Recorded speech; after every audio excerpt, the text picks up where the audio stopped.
আসসালামু আলাইকুম ওরহমাতুল্লাহি ওবারাকাতুহু। সম্মানিত প্রিয় বন্ধুগণ, আজকে খুবই একটি গুরুত্বপূর্ণ বিষয় নিয়ে উপস্থিত হইলাম। সেই বিষয়টি হলো, যারা যৌন শক্তিতে একেবারেই অক্ষম, দুর্বল হয়ে গেছেন, অনেক যুবক ভাইয়েরা যারা হস্তমতন করে নিজের জীবনটাকে একেবারে শেষ করে ফেলছেন, আপনি এই ঘরোয়া উপাদানটি ব্যবহার করুন। আল্লাহ পাকের অশেষ মেহেরবানিতে অল্প কিছুদিনের মধ্যেই আপনি ফলাফল পাবেন। 7 দিন নয়, 2 দিন আপনি এই উপাদানটি ব্যবহার করুন। আল্লাহ পাকের অশেষ মেহেরবানিতে আল্লাহ পাক রব্বুল আলামিন আপনাকে অনেক শক্তি দান করবেন, অনেক সক্ষমতা আল্লাহ পাক রব্বুল আলামিন দান করবেন। তো আমরা দেরি না করে মূল আলোচনায় চলে যাই। যে উপাদানটির কথা বলবো, সেই উপাদানটি আপনাকে তৈরি করতে হলে প্রথমে 3টি জিনিস লাগবে। একটি হলো দুধ, আর দ্বিতীয় নম্বরে হলো আপনার তাল মিশ্রি, তৃতীয় নম্বরে হলো আপনাকে নিতে হবে সেটা হলো ইসবগুলের ভুসি। এই 3টি উপাদান দিয়ে আপনাকে এই জিনিসটা বা হালুয়াটা আপনাকে তৈরি করতে হবে। যেহেতু রোগ আপনাকে রিস্ক নিতে হবে, আমল আপনাকে, হালুয়া আপনাকেই বানাইতে হবে। কে কি বললো সেদিকে আপনাকে কর্ণপাত করলে হবে না। দেখুন, আল্লাহ পাক রব্বুল আলামিন যদি আপনার রোগ দূর না করেন, তাহলে সমস্ত পৃথিবীর মানুষ আপনার রোগ দূর করতে পারবে না। আল্লাহ পাক যদি চান আপনার রোগ দূর হয়ে যাক, আপনার সুস্থ হয়ে যান, তাহলে পৃথিবীর সমস্ত ডাক্তাররা আপনার রোগকে ধরে রাখতে পারবে না। এই কারণেই আল্লাহর উপর ইয়াকিন রেখে, বিশ্বাস রেখে, কারো না কারো উসিলায় মাধ্যমে আপনার রোগ দূর হবে। দেখুন, আমার কাছেরই একজন মানুষ ছিল, তার কানে সমস্যা ছিল। সে অনেক ডাক্তার দেখাইছে, তারপরে তার সমস্যা দূর হয় নাই। সর্বশেষ সে বাজারের ক্যাম্পাস থেকে 20 টাকার ওষুধ নিয়ে কানে লাগানোর পর অল্প কিছুদিনের মধ্যে তার কানের অসুখ দূর হয়ে যায়।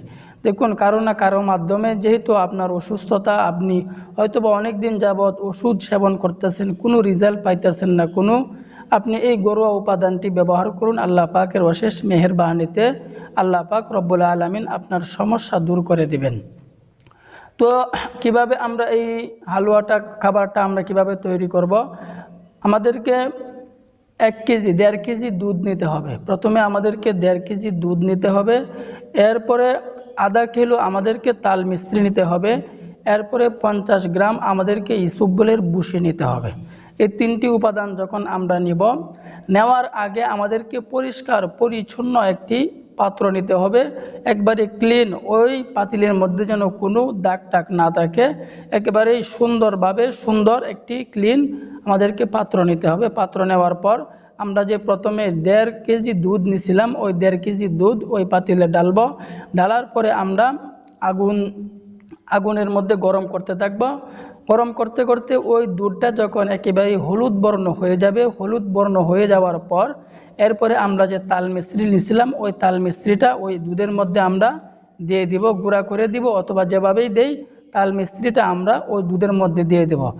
তো আমাদেরকে আরেকটি কথা মনে রাখতে হবে, যেন আমাদের দুধ অথবা তাল মিশ্রি যেন একেবারে আগুনের মধ্যে, এই পাতিলের তলায় যেন লেগে না যায়। যদি পুড়ে যায় তাহলে একটা কার্যকর একেবারেই কমে যাবে। এজন্য আমাদেরকে লাড়া দিতে হবে।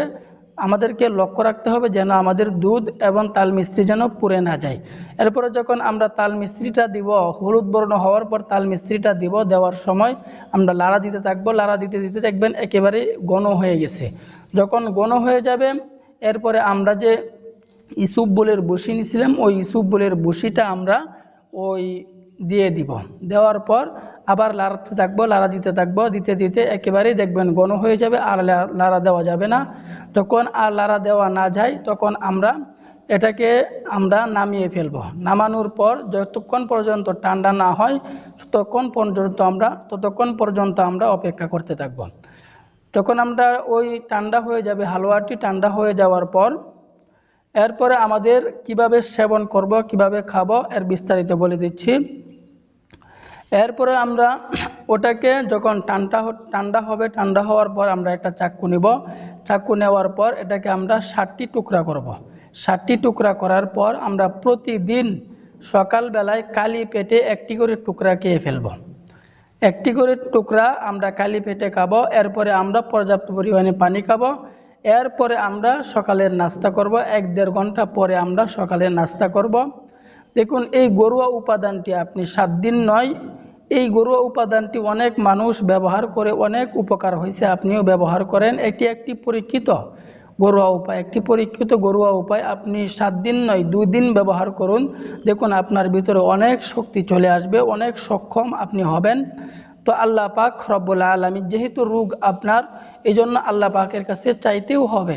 আল্লাহ পাক রব্বুল আলামিন দেওয়ার জন্যই বান্দাকে ডাকতে থাকেন, কেউ আসো নাকি অভাবের মধ্যে আমার কাছে চাও, কেউ আসো নাকি ঋণের মধ্যে আমার কাছে চাও, কেউ আসো নাকি রোগের মধ্যে আমার কাছে চাও, আমি আল্লাহ পাক তোমাকে দিব, তোমাকে দান করব।